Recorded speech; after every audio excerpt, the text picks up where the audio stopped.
আসসালামু আলাইকুম এভরিওয়ান। সবাই যুক্ত হয়ে যাও আমাদের কোষ রসায়ন পর্ব 2 লেকচারটিতে। হৃদয় ভাইয়া 6টা বলেছিলাম তোমাদের আজকে একটু আগে যেন শুরু করা যায়।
সবাই চলে আসো,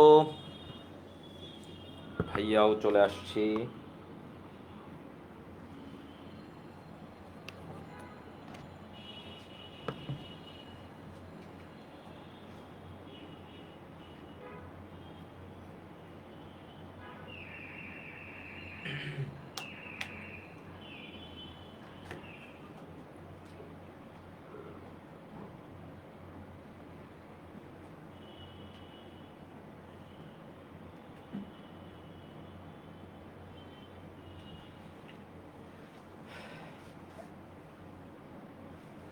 ওকে,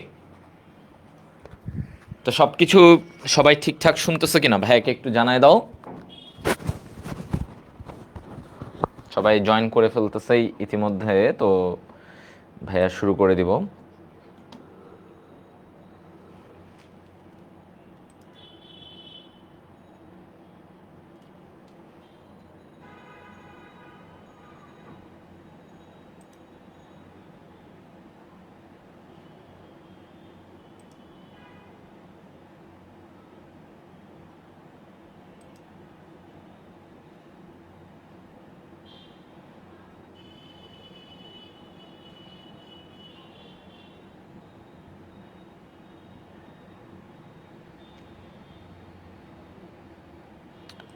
ভাইয়া ক্লিয়ার দেখা যাচ্ছে?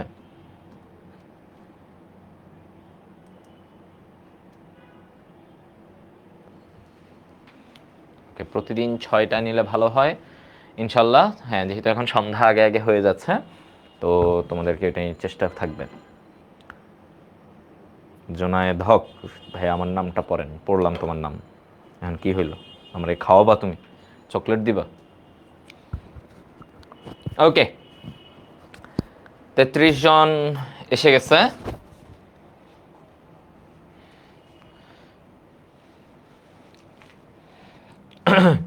সো আমরা গত ক্লাসে আমরা কতটুকু পর্যন্ত এসেছিলাম তোমার মনে আছে? আমরা ট্রায়োজ পর্যন্ত শিখেছিলাম, তাই না ভাইয়া? আমরা শিখেছি ট্রায়োজ নিয়ে। আচ্ছা, যে এই যে মনোস্যাকারাইডের মধ্যে আমরা পড়ছিলাম যে হ্যাঁ ভাইয়া 3টা যদি থাকে তাহলে এদেরকে ট্রায়োজ বলে। এগুলো নিয়ে আমরা একটু পড়ছিলাম, তাই না? রাইট। ওকে, সো আজকে আমরা তারপরের অংশ থেকে চলে যাব যে ভাইয়া ট্রায়োজের পরে যে ট্রায়োজ বলতে আপনি পড়াচ্ছিলেন যে হ্যাঁ 3 কার্বন যদি থাকে, হ্যাঁ ওইটাকে বলে ট্রায়োজ। তাহলে তারপর থেকে, তাহলে আজকে আমাদের পার্ট হচ্ছে এর পর থেকে, তাই না? তাহলে আমার কোষ রসায়ন, কোষ রসায়ন 2, এইখান থেকে আমাদের আজকের শুরু। ওকে, তো প্রথমেই আমরা আসি যে দেখো আমার এই জায়গাটায় কি বলছেন। হ্যাঁ, এই জায়গাতে আমাকে কি বলছেন আমরা দেখি। এখানে আমাকে প্রথমেই টেট্রোজের কথা একটা বলছে। কিসের কথা? টেট্রোজ। টেট্রোজ হ্যাঁ, টেট্রোজ। তাহলে টেট্রোজ কথাটার অর্থ কি বলো? টেট্রোজ কথাটার অর্থ কি? টেট্রা মানে চার, টেট্রা মানে কি? চার। তাহলে এই জিনিসটা হচ্ছে টেট্রোজ হচ্ছে আমার চার কার্বন বিশিষ্ট, কয় কার্বন? চার কার্বন বিশিষ্ট একটা যৌগ। তাহলে টেট্রোজটা কি ভাইয়া? টেট্রোজ হচ্ছে চার কার্বন বিশিষ্ট একটা যৌগ, টেট্রা মানে চার। আচ্ছা, তাহলে যেই মনোস্যাকারাইড, আমরা গত ক্লাসে কিন্তু পড়েছি যে ভাইয়া মনোস্যাকারাইড কি? যেই যৌগটাকে আমি আর ভাঙতে পারবো না, যেই যৌগটাকে আমি আর ভাঙতে পারবো না, মানে ওই একা, মানে ওকে আর তুমি ক্ষুদ্র করা যাবে না, তাকেই আমরা বলি মনোস্যাকারাইড। তো এর মধ্যে অনেকগুলো প্রকারভেদ আমরা পড়ছিলাম, যে ট্রায়োজ, টেট্রোজ, চার কার্বন বিশিষ্ট। এখন যেমন এটার উদাহরণটা কি দেখো, এরিথ্রোজ একটা উদাহরণ আছে, ইরিথ্রোজ। এখন এই যে দেখো ইরিথ্রোজ, এই ইরিথ্রোজ এইগুলোর স্ট্রাকচার তোমাদের তেমন একটা আসে না।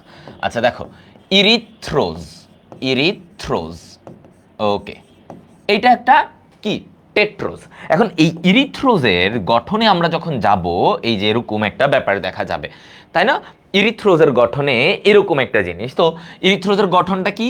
এই যে তোমার ওর এখানে দেখো একটা অ্যালডিহাইড মূলক, ওকে, একটা কার্বন হয়ে গেল, তারপর আরেকটা কার্বন, এইভাবে ওর আমরা কার্বনের চারটা হাত মিলাবো, তাই না?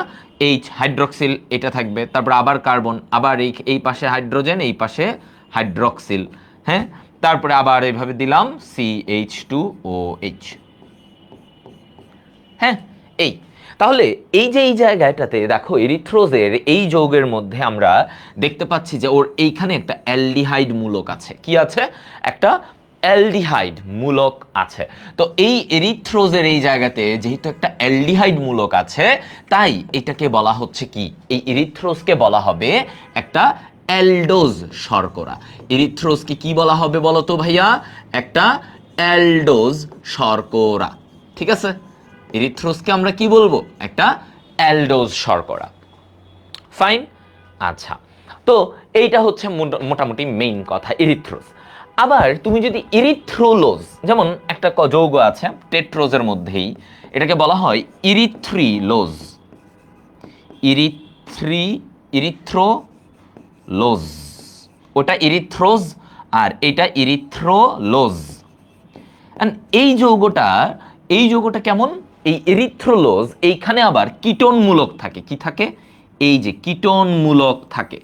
তো কিটোনমূলক থাকার জন্য এই এরিথ্রোলোজকে আবার বলা হয় কিটোজ শর্করা। সিম্পল। তাহলে যার মধ্যে কিটোনমূলক আছে তাকে কিটোজ শর্করা, যার মধ্যে অ্যালডিহাইড মূলক থাকবে তাকে অ্যালডোজ শর্করা। তাহলে ওকে কি বলা হচ্ছে? কিটোজ শর্করা। হ্যাঁ, ঠিক আছে। হ্যাঁ, সিকিউ এর জন্য কি কি গুরুত্বপূর্ণ ভাইয়া বলবো, ভাইয়া বলে দিব, ডোন্ট ওয়ারি। গত ক্লাসে যেমন বলেছি যে ট্রায়োজের স্ট্রাকচারটা ইম্পর্টেন্ট, হ্যাঁ, ট্রায়োজের স্ট্রাকচার ইম্পর্টেন্ট, শর্করার ওই বৈশিষ্ট্যগুলো ইম্পর্টেন্ট, এগুলো বলেছি তোমাদেরকে। তা আজকেও ভাইয়া বলে দিব। আর বারবার বলি, যেগুলো আমি সিকিউতে পড়াচ্ছি না, মানে সিকিউতে না, মানে যেগুলাতে আমি হয়তো বলছি না যে না এটা সিকিউতে ইম্পর্টেন্ট, হ্যাঁ, তাহলে কি ওটা কিসে কিসে ইম্পর্টেন্ট? এমসিকিউ। অর্থাৎ আমি যা পড়াবো তোমাদেরকে বোর্ডে, আমি যা পড়াবো সব কিছুই এমসিকিউ এর জন্য মাস্ট ইম্পর্টেন্ট।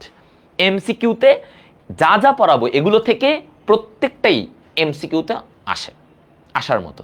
বাট সিকিউ কোনগুলো আসবে সেগুলো ভাইয়া স্পেসিফিক করে বলে দিব পড়ার টাইমে। আচ্ছা, তো এইটা হলো আমাদের মেইন ব্যাপার। তো তোমাদেরকে আসতে পারে নিচের কোনটি কিটোজ শর্করা, তুমি বলবা, তোমার অপশন থাকবে ইরিথ্রোলোজ, লোজ, তখন তুমি দেখবা আচ্ছা এইটা হচ্ছে আমার কি, এই যে কিটোজ শর্করা, হ্যাঁ, যেখানে কিটোনমূলক থাকে। ওকে, এবার আমরা আসব পেন্টোজ নিয়ে কথা। এবার আমাদের কথাটা কি নিয়ে ভাইয়া বলো তো? আমরা জানবো এবার পেন্টোজ। তাহলে আমি যখন পেন্টোজের কথা বলবো, খেয়াল করো, পেন্টোজ, হ্যাঁ, পেন্টোজ। তাহলে পেন্টোজ মানে কি? পাঁচ। পেন্টোজ মানে কি? পাঁচ। তাহলে আমার পাঁচ কার্বন বিশিষ্ট যে মনোস্যাকারাইড তাকে বলা হয় পেন্টোজ। তাহলে আমি কি বলতেছি বলো? পাঁচ কার্বন বিশিষ্ট, পাঁচ কার্বন বিশিষ্ট মনোস্যাকারাইড, যেমন রাইবোজ, ডিঅক্সিরাইবোজ, এগুলোকে কি বলা হয়? এগুলোকে বলা হয় পেন্টোজ। তাহলে রাইবোজ আর ডিঅক্সি রাইবোজ এগুলোকে কি বলা হয়? পেন্টোজ। Ribose, deoxy ribose. আচ্ছা, তো আমাদের এই জিনিসটাই যে পেন্টোজ গেল, তাহলে পেন্টোজের মধ্যে আমার উদাহরণ রাইবোজ, ডিঅক্সি রাইবোজ, আরো কিছু উদাহরণ আছে আমি তোমাদের বলে দেই। তারপরে যেমন হচ্ছে যে তোমার জাইলোজ, জাইলোজ, জাইলোজ, এরপরে হচ্ছে রাইবুলোজ, রাইবুলোজ,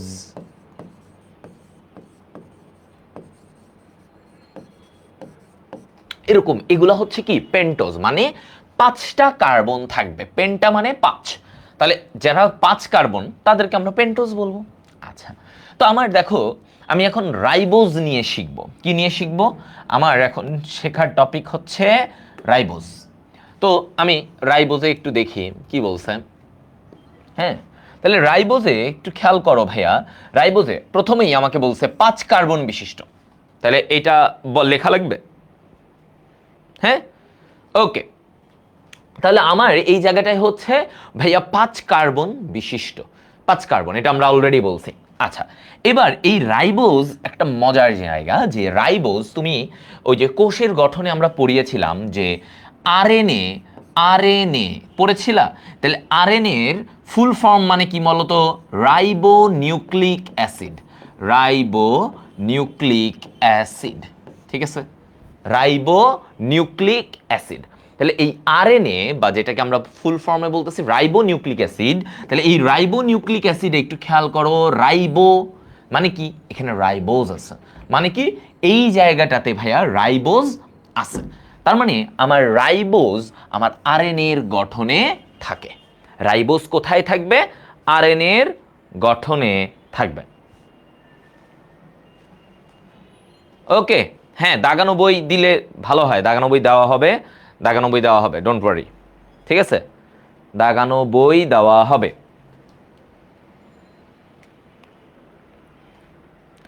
আচ্ছা, দাঁড়াও আমি একটু তোমাদের এটা লিখে দিই, লিখে নিই, ঠিক আছে? আচ্ছা, তোমরা বলো তোমাদের আর কি লাগবে। আচ্ছা, দাগানো বই, দাগানো বই দিতে হবে, আর তোমাদেরকে কিছু আর্কাইভ ক্লাস দিব। ওকে, আর্কাইভ ক্লাস দিব, ঠিক আছে? আপাতত এগুলাই তোমাদের ডিমান্ড। হ্যাঁ, আর তোমাদের শীঘ্রই আমরা র্যাপিড ফায়ার শুরু করে দিব, র্যাপিড ফায়ার আস্তে আস্তে শুরু হবে। তো এবার আসো আমার এই রাইবোজে একটা মজার জায়গা। তো তো রাইবোজে আমরা কি দেখলাম, যে এই রাইবোজে না ভাইয়া অ্যালডিহাইড মূলক আছে। তাহলে কি আছে? রাইবোজে এই অ্যালডিহাইড মূলক থাকে। সো রাইবোজে যেহেতু অ্যালডিহাইড মূলক থাকে, তাই রাইবোজকে কি বলা হয়? রাইবোজকে কি বলা হয়? ওকে বলা হয় অ্যালডোপেন্টোজ। অ্যালডো, যেহেতু অ্যালডিহাইড মূলক আছে রাইবোজে, আর যেহেতু এটা একটা পেন্টোজ, তাই ওর নামটা কি দিছে? অ্যালডো পেন্টোজ, অ্যালডো পেন্টোজ, ঠিক আছে? অ্যালডো পেন্টোজ বলা হচ্ছে। ওকে, আচ্ছা ফাইন। তাহলে অ্যালডো পেন্টোজ, দেখছো? অ্যালডো পেন্টোজ বলে। ওকে, লজিক্যাল। আচ্ছা, এবার আসো ওর গলনাঙ্ক কত। ওর গলনাঙ্ক দেখো ভাইয়া 95°C। এমসিকিউতে ইম্পর্টেন্ট, এমসিকিউতে ইম্পর্টেন্ট, ঠিক আছে? এমসিকিউতে এটা ইম্পর্টেন্ট যে ওর গলনাঙ্ক কত সেটা জানাটা ইম্পর্টেন্ট। হ্যাঁ, আচ্ছা, ওকে। এবার আসো, এবার আসো আমরা এখানে। আচ্ছা, তাহলে 95°C। এখন ওর সংকেতটা কেমন? যেমন আমরা পড়েছি, দেখো এই যে শর্করার সাধারণ সংকেতটা কি থাকে? শর্করার সাধারণ সংকেত কি থাকে? আমরা এভাবে পড়েছিলাম, CH2O ব্র্যাকেট দিয়ে N, এটা আমরা পড়েছিলাম। CH2O, তাহলে এইখানে কার্বন একটা হলে হাইড্রোজেন দুইটা, অক্সিজেনও একটা, মানে এই রেশিওতে থাকবে, তাই না? রেশিওটা কি 1:2:1।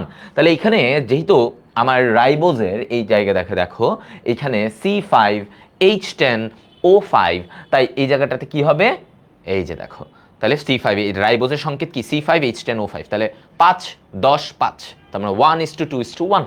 ওকে, এবং এই রাইবোজ এটা কি করে, এটা হচ্ছে তোমার নিউক্লিওটাইড তৈরি করে। কি তৈরি করে? নিউক্লিওটাইড। ওই যে নিউক্লিওটাইডগুলাই তো তোমার ডিএনএ মানে আরএনএ তৈরি হয়। নিউক্লিওটাইডগুলো জোড়া লেগে লেগে কি তৈরি করে বলো? আরএনএ তৈরি করে। তাহলে আমরা এটাও বুঝলাম যে এই যে আরএনএ তৈরির পিছনে রাইবোজের অবদান আছে। দেখছো ভাইয়া? তাহলে আমার দেখো পুরাটা এখানে একদম সামারি করে তোমাদেরকে সুন্দর করে ইম্পর্টেন্ট জিনিসটা ভাইয়া তোমাদের এখানে রেডি করেছি যে ভাই আমার এইখানে কি কি লাগবে, আমার এই জায়গাটাতে কি কি জানা দরকার। আচ্ছা, এবার আমরা আস্তে আস্তে রাইবোজের স্ট্রাকচারে আসবো। আমি এখানে যদিও তোমাদেরকে একটা সুন্দর ছবিতে দিয়ে রাখছি, হ্যাঁ ছবিতে দিয়ে রাখছি, সো গ্র্যাজুয়ালি তোমরা বুঝে যাবা, তোমাদের জন্য আরো ইজি হবে ব্যাপারটা। আমি তোমাদেরকে একে একে জিনিসটাকে তোমাদেরকে ইজি করে বুঝাবো। আচ্ছা ঠিক আছে, এখন দেখো তার আগে একটা কথা বলে নেই, আমার এই যে রাইবোজ, ডিঅক্সিরাইবোজ, জাইলোজ, এদের প্রত্যেকের কি থাকে? অ্যালডিহাইড মূলক থাকে, তাই এদেরকে বলা হয় অ্যালডোজ। কি বলা হয় এদেরকে? অ্যালডোজ, কারণ ওদের অ্যালডিহাইড মূলক থাকে। আর এইদিকে আবার এই রাইবুলোজ বাবা, খেয়াল করো ভাইয়া, এই যে রাইবুলোজ বাবা ওর আবার কিটোন মূলক আছে। ওর কি আছে? কিটোন মূলক আছে। তাহলে ওর কিটোন মূলক থাকায় ওকে কি বলা হয়? ওকে বলা হয় কিটোজ শর্করা। ওকে কি বলা হয়? কিটোজ শর্করা। ওকে, ওকে বলা হবে কিটোজ শর্করা। হ্যাঁ, আচ্ছা, তো এই হচ্ছে আমার পার্ট। এখন আমার কথা হচ্ছে যে ভাইয়া এইটা কি রাইবোজের স্ট্রাকচার কি সিকিউতে ইম্পর্টেন্ট? ইয়েস। তাহলে আমরা এবার সিকিউতে ইম্পর্টেন্ট আসার মতো একটা জিনিস জানলাম যে ভাইয়া এই স্ট্রাকচার সিকিউ এর জন্য ইম্পর্টেন্ট। এখন এটা তো কেমনে করব, কেমনে আঁকবো ভাই, ঝামেলায় পড়ে গেলাম, তাই না? তাহলে আসো এবার ঝামেলাটা সহজ করে দিই। স্ট্রাকচার আমরা এইখানেই শিখব। ওকে, আসো তাহলে প্রথমেই আমাকে যখন বলতেছে যে কিসের, আমরা এখন রাইবোজের গঠন জানবো। ঠিক আছে, আমরা রাইবোজ এর গঠন জানবো, এটা সিকিউতে আসে। হ্যাঁ, ওকে। তো রাইবোজের গঠন দুই রকমের গঠন হয়। একটা জিনিস মাথায় রাখবা, যে কোনো কিছুর গঠন কয় রকমের হতে পারে ভাইয়া? দুই রকমের। হ্যাঁ, যে কোনো কিছুর গঠন কয় রকমের হতে পারে ভাইয়া? দুই রকমের গঠন হতে পারে। এক, চেইন গঠন। এক কি? চেইন গঠন, চেইন স্ট্রাকচার। আর দুই আমার হচ্ছে চেইন, আরেকটা হচ্ছে রিং স্ট্রাকচার। একটা কি? Ring structure. ঠিক আছে, তাহলে একটা হচ্ছে চেইন স্ট্রাকচার আর একটা হচ্ছে রিং স্ট্রাকচার। এবার আসো, এই যে চেইন স্ট্রাকচারে তোমাকে কি বলছে? চেইন স্ট্রাকচারটা কেমন হবে সেগুলো নিয়েও আমাদের কথা বলতে হবে। আচ্ছা, চেইন মানে কি? একটা লম্বা চেইনের মতো। হ্যাঁ, কয় কিসের? হ্যাঁ, চেইনের মতো, এরকম লম্বা। আচ্ছা, তো আমরা রাইবোজ কি? এটা অ্যালডিহাইড মূলক থাকে এখানে। এখানে কি থাকে? অ্যালডিহাইড থাকে। তো আমরা প্রথমেই দেখো অ্যালডিহাইড মূলক দিলাম। আর এখানে 5টা কার্বন না, তাহলে একটা কার্বন হয়ে গেল। এবার তুমি সিরিয়ালি 5টা কার্বন বসাও, 3টা, 4টা, 5টা। ঠিক আছে, হলো অ্যালডিহাইড দিলাম, আর এরপরে এইটা থেকে শুরু করে 1 2 3 4 5, 5টা কার্বন বসাইলাম। এবার আমি করব কি? এবার ওদের সাথে এই যে OH H এমনি করে দিতে থাকবো। OH, এই পাশে H দাও, পরেরটাই ধরো এইখানে H, ও মানে OH দিলাম, মানে যা দাও দিলেই হবে। OH দিলাম, OH দিলাম, জাস্ট HOH। হ্যাঁ, HOH করলাম। হ্যাঁ, HOH দিলাম। এখন তুমি ক্যালকুলেট করে দেখো কি বাকি থাকে। এখন ওর এই জায়গাটায় একটা হাইড্রোজেন, 2টা, 3টা, 4টা, 5টা, 6টা, 7টা, 7টা হাইড্রোজেন। আমার হাইড্রোজেন কয়টা ছিল রাইবোজে? 10টা। তাহলে বাকি আরো থাকে 3টা। তাহলে তুমি কি করবা? যৌগটাকে এই যে CH2OH, এবার তুমি হিসাব করো, দেখো 3টা হাইড্রোজেন, তাহলে হয়ে গেল 10টা হাইড্রোজেন। অক্সিজেনের হিসাবটা দেখো, 1 2 3 4 5, তাহলে 5টা অক্সিজেন, কার্বন 5টা, শেষ। তাহলে আমরা অ্যালডিহাইড মূলকটা দিব, তারপরে কার্বন কার্বন দিয়ে এইচ হাইড্রক্সিল মূলক থাকবে। কারণ আমরা মনে আছে গত ক্লাসে শর্করার সংজ্ঞার প্রথমেই আমি পড়েছি, আমি প্রথমেই কি পড়ছি, শর্করার সংজ্ঞার প্রথমেই আমরা কি পড়ছি বলো, যে ভাইয়া মানে অ্যালডিহাইড ও কিটোনমূলক যুক্ত কোনো যৌগে যখন হাইড্রক্সিল থাকবে, হাইড্রক্সিল থাকতে হবে, তাহলে এই যে দেখো হাইড্রক্সিল মূলক দেখছো, সব হাইড্রক্সিল মূলক। হ্যাঁ, তাহলে এই হচ্ছে চেইন স্ট্রাকচার, একটা চেইনের মতো। ওকে, এবার আসো রিং স্ট্রাকচারে যখন আমরা যাব, রিং স্ট্রাকচারে গেলে আমি কি পাবো, আমি এদিক থেকে কি পাবো দেখো তো, আমি এদিক থেকে কি পাবো, আমার যেটা আসবে যে দেখো রিং স্ট্রাকচারে গেলে আমরা এইরকম পাবো অক্সিজেন। না, আগে দেখো তাহলে ওর ফার্স্টে তুমি কি দিবা, ওকে পঞ্চভুজের মতো আঁকতে হবে। এটা যেহেতু পেন্টোজ, তাহলে তুমি কি করবা, হ্যাঁ পঞ্চভুজের মতো আঁকবা, পঞ্চভুজ আঁকবা। তাহলে আমি পঞ্চভুজ আঁকবো, যেহেতু পেন্টোজ পঞ্চভুজ। এরকম অক্সিজেন, অক্সিজেন দিয়ে শুরু হবে এখানে, এরপরে কার্বন, ঠিক আছে, কার্বন কার্বন কার্বন অক্সিজেন। হ্যাঁ, ওকে, তাহলে অক্সিজেন কার্বন কার্বন কার্বন এভাবে করে চলতে থাকবে। আচ্ছা, এবার তো ভাইয়া কার্বন তো 4টা হইল, ঝামেলা লেগে গেল। কার্বন 4টা কেন ভাইয়া, কার্বন এই যে লাস্টে আরেকটা এইভাবে থাকে CH2OH, তাহলে এইখানে হচ্ছে 5 নম্বর কার্বন। তাহলে আমার সিরিয়ালটা কি, এভাবে ডান দিক থেকে 1 2 3 4 5, 1 2 3 4 5। ওকে ফাইন, তাহলে এইটা 1 নাম্বার, এটা 2 নাম্বার, এটা 3 4 5। এখন এদের সাথে কি হবে, এই যে কার্বন ভাইয়া প্রত্যেকের কাছে তো মানে ওর 2টা হাত, ওর 2টা হাত, মানে বাকি 2 হাতে কি ঘটবে, হ্যাঁ বাকি 2 হাতে কি ঘটবে। এবার আসো যে ভাইয়া এই যে একটা ওর এখানে একটা হাইড্রক্সিল, একটা হাইড্রোজেন, ওই যে আগের মতো সেম বাকি 2টা হাতগুলোতে ধরো হাইড্রোজেন হাইড্রক্সিল, হাইড্রোজেন হাইড্রক্সিল দিলাম। আর এখানে তো অলরেডি CH2OH, OH হাইড্রক্সিল আছে, তাহলে তুমি এই পাশে ওর সাথে একটা হাইড্রোজেন দিয়ে দাও। ওকে, দেখো এবার তুমি কাউন্ট করো 5টা কার্বন আছে কিনা, 10টা হাইড্রোজেন আছে কিনা। হ্যাঁ, তাহলে আমি পঞ্চভুজ আঁকলাম ফার্স্টে, এই যে ও অক্সিজেন দিয়ে শুরু করলাম, কার্বন কার্বন কার্বন কার্বন, আর লাস্টে আরেকটা কার্বন, 5 নাম্বার কার্বনটা এটার সাথে থাকে। তারপরে আমি কি করলাম, এখান থেকে ওর সাথে এটা এই যে CH2OH, মানে এইটা এই জিনিসটা একদম লাস্টে দেখো, এই যে এটা এখানে। হ্যাঁ, তারপরে আমি ওদের প্রত্যেকের সাথে HOH এভাবে যুক্ত করে দিলাম, জাস্ট আমার মতো করে আমি। তাহলে এই যে 2টা স্ট্রাকচার, একটা হচ্ছে রৈখিক, কিছুই না, তোমাদেরকে পরীক্ষায় বলে যে রিং স্ট্রাকচার আঁকো, অথবা বলে রৈখিক স্ট্রাকচার এঁকে দেখাও। ঠিক আছে, রৈখিক মানে রৈখিক হচ্ছে যে ধরো আমি বেনজিনকে এমনি লিখলাম, সিম্পল একটা হিসেব বুঝো, এটা লিখলাম বেনজিন, তাই না, আবার আমি বেনজিনটারেই এইভাবে লিখলাম, তো কি হলো, এটারে বলে রিং স্ট্রাকচার, এটারে বলে রৈখিক স্ট্রাকচার, এটাই, দ্যাটস সিম্পল থিং। তাহলে রৈখিক স্ট্রাকচার হচ্ছে মানে একটা রেখার মতো, আমার সমীকরণের মতো আমরা প্রকাশ করব।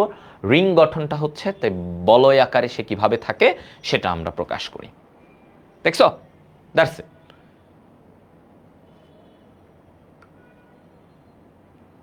ওকে,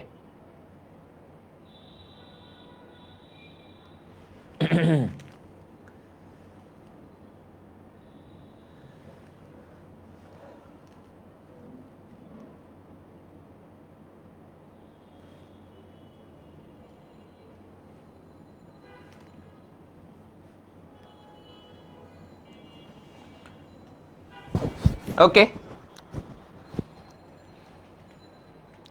ক্লিয়ার ভাইয়া, ভেরি গুড ভেরি গুড, সবাই ক্লিয়ার, বুঝতে পারছো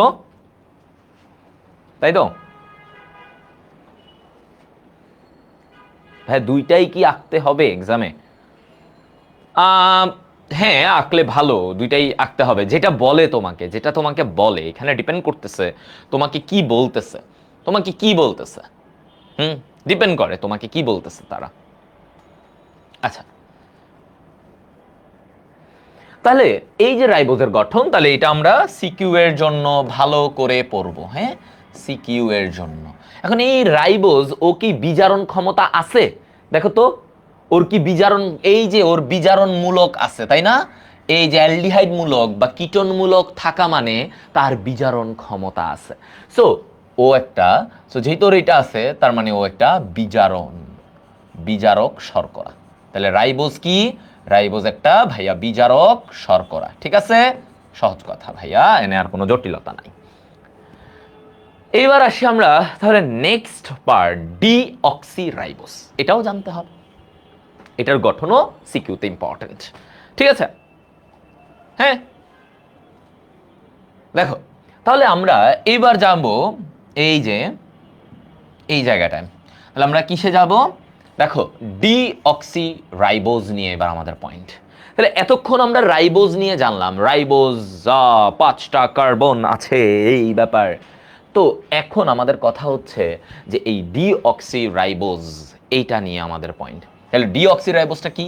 এটা হচ্ছে 5 কার্বন বিশিষ্ট একটা শর্করা। এটা কি? 5 কার্বন বিশিষ্ট একটা শর্করা। আচ্ছা, এটা ডিএনএ এর গঠনে থাকবে। কোথায় থাকবে? ডিএনএ এর গঠনে থাকবে। আচ্ছা, deoxyribose, deoxy, so DNA, DNA তে থাকবে। ওকে, সো এইগুলো তো আমাদের কোনো জানার মানে বেসিক ব্যাপার। যেমন আমরা ডিঅক্সিরাইবোজ এটা বারবার পড়েছি যে আমরা ডিএনএ এর ফুল ফর্ম কি বলতো? Deoxyribo nucleic acid. তাহলে এই যে দেখো, ডিঅক্সিরাইবো নিউক্লিক অ্যাসিড, বা যেটাকে আমরা বলি সংক্ষেপে ডিএনএ। ঠিক আছে, হ্যাঁ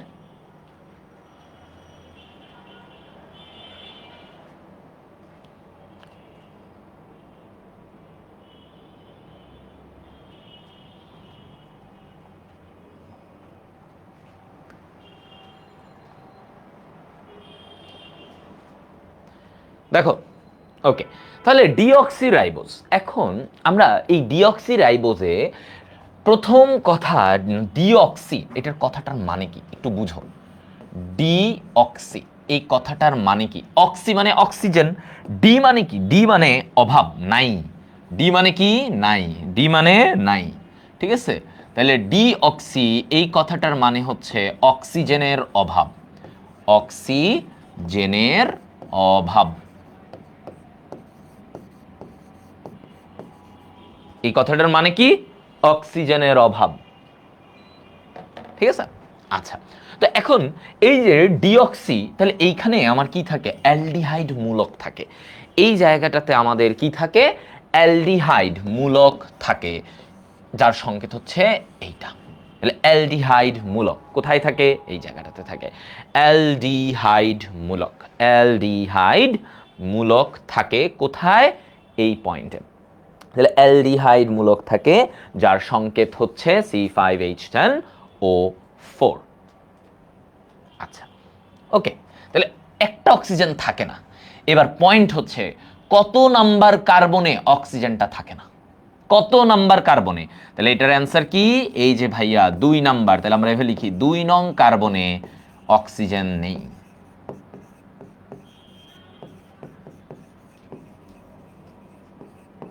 একটা অক্সিজেন কম, তার একটা অক্সিজেন কম আছে। হ্যাঁ, আচ্ছা, তাহলে এই জায়গাটায় এখন তাহলে ওর স্ট্রাকচারও তোমাদের জন্য ইম্পর্টেন্ট। সিকিউতে এই স্ট্রাকচার ইম্পর্টেন্ট আসে। সিম্পল, জাস্ট কি করবা?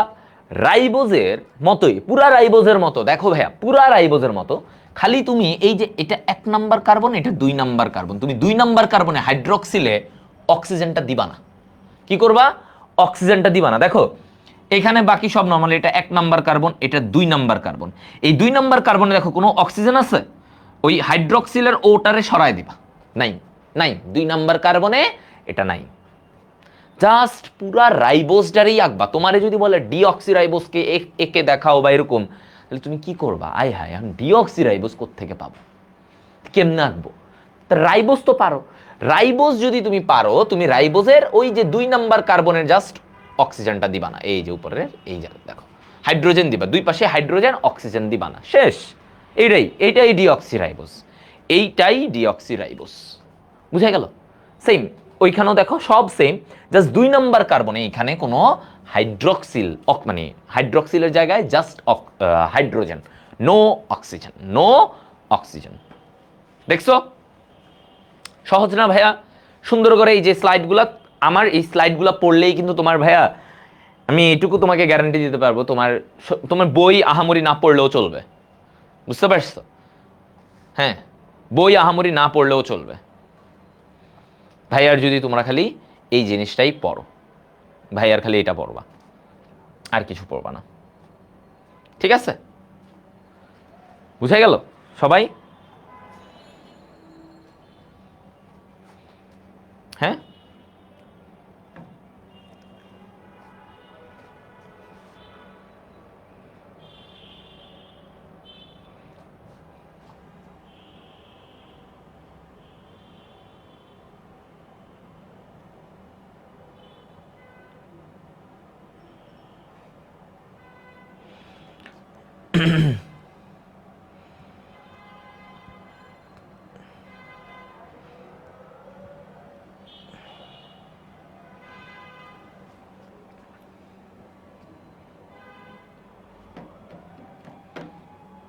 ওকে, গুড।